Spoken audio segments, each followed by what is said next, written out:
Pendant leur temps libre, les jeunes de mon âge, ils sortent, ils boivent, ils traînent sur la pelouse avec leurs potes, mais moi je préfère lire. Dans cette vidéo, je vais vous expliquer pourquoi. En me demandant pourquoi j'étais différent, j'ai repéré 6 points clés que je vais partager avec vous dans cette vidéo. Le premier point, c'est le spectre introversion contre extraversion. Il y a très peu de personnes qui savent réellement ce que c'est d'un point de vue clinique l'introversion contre l'extraversion, et je vais essayer de vous le résumer brièvement. Un introverti, c'est quelqu'un qui préfère les discussions profondes avec les gens et qui recharge ses batteries quand il est seul. Par exemple, si vous faites un week-end avec des amis, vous allez avoir besoin de la semaine suivante tout seul pour vous en remettre et recharger vos batteries. A l'inverse, un extraverti, il apprécie les chit-chats et les small talks qu'il peut avoir avec des gens et il recharge ses batteries quand il est au contact de ses proches. À l'inverse, lui, c'est quand il est seul qu'il se sent le moins énergique, le moins dynamique. Alors évidemment, c'est un spectre, c'est-à-dire que vous n'avez pas besoin d'être tout l'un ou tout l'autre. Vous pouvez aussi osciller entre l'un et l'autre au fil de votre vie. Cependant, moi, je me trouve actuellement plutôt vers l'introversion. C'est-à-dire que je suis super à l'aise avec les gens que je connais, j'arrive bien à animer des groupes de personnes. Cependant, si je pars un week-end avec des amis, ça va me demander toute la semaine suivante pour m'en remettre. De même, aller au lycée et donner la réplique pour des petites conversations qui meublent le temps entre les cours, par exemple, tiens, tu penses quoi de ce prof-là, ou tiens, tu penses quoi de cette fille-là, ça va complètement vider mes batteries. En revanche, des conversations profondes où on va s'interroger sur le sens de la vie et réfléchir à des concepts, c'est des choses qui vont me fasciner et que j'essaye de valoriser au quotidien. Et donc, comme je suis introverti, je sais que j'ai besoin pour ma stabilité de beaucoup de moments seuls, et pendant ces moments, ce que je préfère faire, c'est lire. Pourquoi lire? Et ben, c'est le sujet du reste de la vidéo. La deuxième raison qui me pousse à lire autant, c'est par rapport à mon passé de danseur. En effet, en danse, j'ai très vite compris que pour progresser rapidement, il fallait déconstruire le mouvement d'un point de vue fonctionnel et d'un point de vue anatomique. Je m'explique. D'un côté, il y a beaucoup de professeurs qui essayent d'appliquer une image parfaite qu'ils ont dans leur tête au corps de leurs élèves. Par exemple, je suis professeur et je vois qu'au fond de la salle, il y a un élève qui ne monte pas assez la jambe par rapport à l'image parfaite que j'ai dans la tête. Du coup, je vais lui dire, monte plus ta jambe, tends plus ta jambe. Sauf que l'élève, quand on lui dit ça, bah, il va dire, d'accord, c'est ce que je vais essayer de faire, et il va essayer, sans trop réfléchir comment ça se passe, comment est-ce que concrètement on lève une jambe avec quel muscle, et ben il va essayer de prendre en force, de crisper toute sa jambe, de crisper le haut de son corps pour essayer de prendre la position qu'on lui demande. Ça va entraîner des nombreuses compensations, des blessures, des positions incorrectes, une danse qui est non respirée, qui est non vécue, qui est simplement en exécutant du mouvement. Et à côté de ça, il y a des profs qui me fascinaient complètement, qui nous expliquaient comment marchait notre corps pour faire tel mouvement, et qui ensuite nous disaient, d'accord, donc essayez de relâcher tout le reste, et de contracter uniquement les muscles qui sont nécessaires. Par exemple, il nous disait, c'est le psoas qui se contracte pour lever une jambe devant, et bien d'accord, essayez de relâcher votre quadriceps et tous les autres muscles de votre jambe pour simplement essayer d'activer ce muscle-là.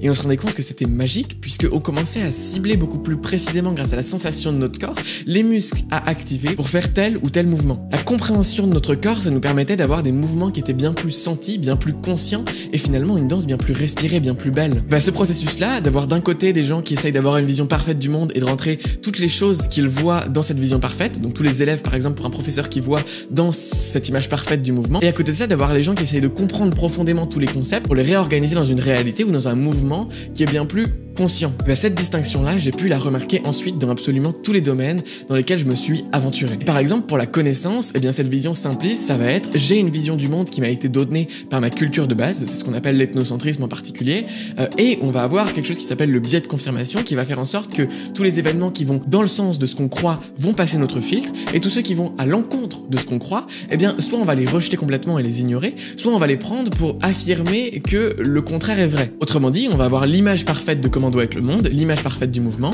et on va essayer de venir imbriquer toutes les connaissances qui nous arrivent au fil du temps dans cette vision parfaite. Ça, c'est ce qui arrive à tous les gens qui ne lisent pas suffisamment, qui ne se renseignent pas, qui essayent pas de comprendre des sujets en profondeur. Et pour la connaissance, toujours, les gens qui vont essayer de comprendre en profondeur, ça va être des gens qui vont, dès qu'ils se trouvent face à un problème, dès qu'ils veulent comprendre un sujet, ils vont essayer d'accéder au niveau de la connaissance le plus bas possible pour vraiment avoir une compréhension globale d'un sujet. Le plus on saisit de manière profonde un sujet, le plus on a les clés pour comprendre et voir le monde tel qu'il est. Et un des autres avantages de creuser en profondeur les sujets auxquels on s'intéresse, c'est de pouvoir mieux appréhender le monde. Par exemple, en danse, le fait de savoir comment ma jambe fonctionne quand elle va se lever, ça va me permettre de mieux appréhender le mouvement et de mieux former l'image qu'on veut que je forme à la fin. Et c'est exactement pareil avec le monde, si on comprend comment il fonctionne, on va savoir comment l'appréhender de la bonne manière. Troisième point qui me pousse à lire maintenant alors que j'ai 16 ans, plutôt que de m'amuser avec mes amis, c'est les phénomènes d'auto-amplification. En effet, si on a en place un système de gestion des connaissances, c'est ce que j'enseigne en partie sur cette chaîne YouTube, eh bien plus on est intelligent, plus on est intelligent. Et bah oui, parce que lire 100 livres par an, c'est une chose, mais si on prend pas de notes dessus, et ben on va oublier tout ce qu'on a lu, les concepts qu'on a lus il y a 1 ou 2 mois,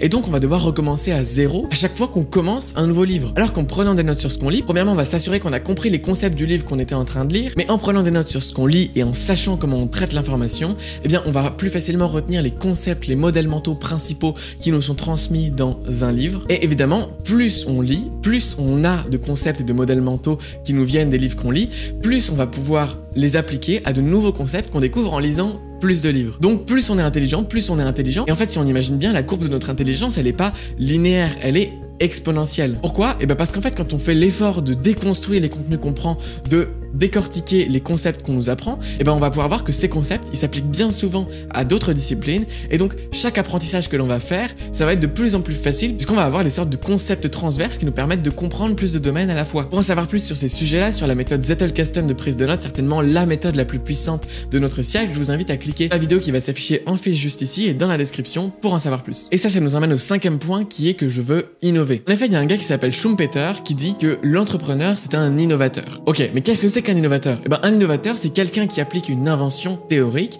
à un marché, à un problème concret que rencontrent les gens à leur quotidien. Par exemple, Steve Jobs, ce n'est pas lui qui a inventé la dalle tactile et toutes ces choses-là. Lui, il a simplement vu un problème et une opportunité sur un marché et il a appliqué cette innovation au marché et finalement créé toute une nouvelle gamme de produits qui sont les iPhones. Donc moi-même, si je veux être un entrepreneur à succès, eh bien, je dois me tenir informé sur les innovations actuelles pour pouvoir les appliquer à des marchés et à des besoins que je repère au quotidien pour ensuite pouvoir créer des entreprises qui fonctionnent. Le 5e point de cette vidéo, il concerne la théorie des systèmes. En effet, on considère souvent que les humains sont des systèmes fermés, qui sont indépendants et autonomes. Cependant, c'est pas le cas. L'être humain est un système ouvert. Autrement dit, il assure sa clôture, sa fermeture, son autonomie grâce à son ouverture. L'être humain, il est dans un constant déséquilibre qui est tout le temps rattrapé par la seconde suivante. Par exemple, je sais pas si vous le savez, mais on remplace systématiquement les cellules de notre corps. Et pour cela, on va avoir besoin d'un environnement autour de nous avec lequel on va interagir et qui va nous permettre d'assurer notre stabilité. Si vous voulez en savoir plus sur tout ça, c'est vraiment un sujet qui est fascinant, je vous recommande le livre Introduction à la pensée complexe de Edgar Morin. Enfin bref, à partir du moment où on sait qu'on est un système ouvert, moi je sais que pour assurer ma stabilité, parce que j'ai appris à me connaître par le passé, eh bien j'ai besoin d'avoir un flot constant de nouvelles informations, de nouvelles connaissances qui vont rentrer pour stimuler ma curiosité et me permettre de réfléchir. Donc je sais finalement que pour être stable et heureux dans ma vie de tous les jours, j'ai besoin d'un intrant qui est la lecture, qui va me permettre d'assurer ma clôture et ma stabilité. Et enfin, le 6e et dernier point de cette vidéo, c'est est-ce que tu aimes réellement lire? C'est une question qu'on me pose souvent. Et à cette question, je vais vous répondre non. Pourquoi? Parce que évidemment, je préfère, comme vous certainement, aller sur mon iPad, ouvrir YouTube, regarder du contenu. C'est bien plus stimulant pour mon contenu, j'ai l'impression de me divertir, c'est plus agréable sur le moment. Non, l'activité de la lecture, elle est pas particulièrement stimulante. Lire des lettres imprimées en noir sur une page blanche, c'est pas forcément ce qui me passionne au quotidien. Moi, ce que j'aime, c'est connaître de nouvelles choses, avoir une vision du monde plus complète et avoir, à la fin d'une séance de lecture et de réflexion intense, le cerveau qui fume. Et si on va un petit peu plus loin dans la chaîne de production de contenu, j'aime beaucoup la liberté aussi que me procurent mes idées.